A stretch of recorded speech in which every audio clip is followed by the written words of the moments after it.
in for a landing. Everybody's starting to look a little panicked. So I'm the one supposed to look all secure, put my foot up on the power unit, all propped up, knowing there was gas in the power unit too. Everybody looking at you, trying to see how you were reacting. And so I did not know until that plane touched down. And I said, that's pretty good. I said, we landed on 2 engines. That's good. He said, no, man. He said, I'm going to tell you something. We landed on 1 engine. He said, we could only make this one pass. If we hadn't made it, we just wouldn't have made it. Wow. Because that 3rd engine went out on the way coming in. Did they ever find out what made the engines quit? Or? They did and fixed it. I didn't care. Oh, you once that thing hit the ground and we got off, it was one of those situations where when they finally tell you, everybody thought you were a brave guy, that you knew what was going on. And I had to walk back into the barracks and go into my office and shut the door and sit down and say, thank you, Jesus. And it was just a situation where you realize that to keep the morale of the guys up, they knew the engines were gone. And they were looking for someone to give them that. I guess what I would ask is, here's a plane, the pilot needed his landing, and usually that's what they did with touch and goes, was the pilot needed X number of landings and takeoffs a month to. But why did they gather up? I mean, how did they determine that, okay, we should get you, Larry, and some of your guys to go on the plane and just sit on the plane and go up and down? I mean, it was like practice. Oh, okay, just practice. We were just like practice the loading up. Yeah, we're the dummies. We had the guys get prepared. Guys went through all the what we would do if we were called up. Had all their equipment together. It was the same as this when we had to deploy.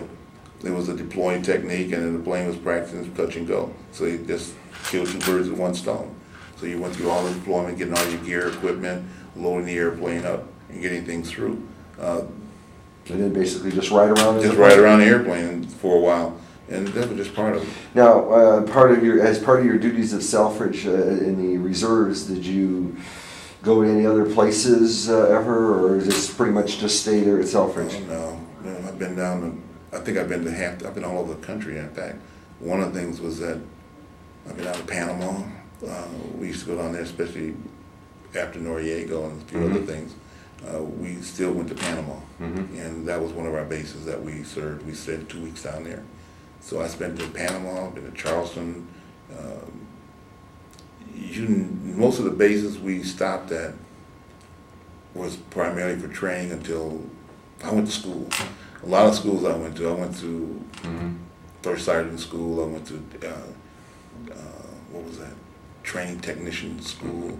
They started sending me to schools all over the country for that. Down in one of the schools I went to was a Foreign Officer School for training.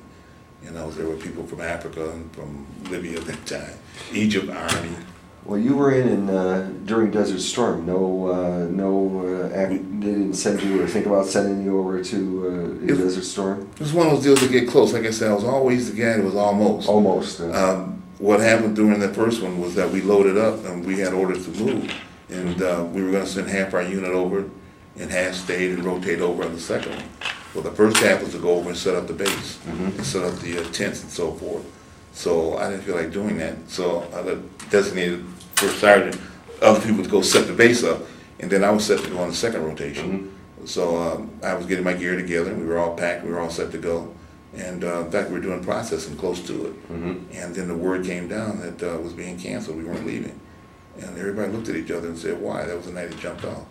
When you don't trade places when the war's getting ready to start. So rather than send us over at that time, it only lasted 30 days or whatever it was, short period, the first goal. So I never made it. My rotation to go, I was almost sitting at the plane waiting to load up, and they canceled everything and said those in place would stay in place. And we would go over shortly after everything calmed down again. And then it really calmed down. Then it calmed down, so they canceled everything and sent the guys back. So that was the first time that happened. But so it was always an almost. Almost. Every time my time came, something happened. I got out active duty before Vietnam really got started, because I think around 64, 66 when I got out, it was really picking up. Right. And a lot of my buddies were going over to Vietnam. Then I guess I kind of mentally stayed into that. And then when came back, went through the schools, the kids out of Grenada, and then you sit there with the Panama thing, and I thought we were going over to the Gulf, and I got out in 93 before the second one. So I was always almost. And all this time you were still a Detroit police officer? Still a Detroit police officer. I didn't get out of there until 99. I retired from. So East Side, West Side are all over?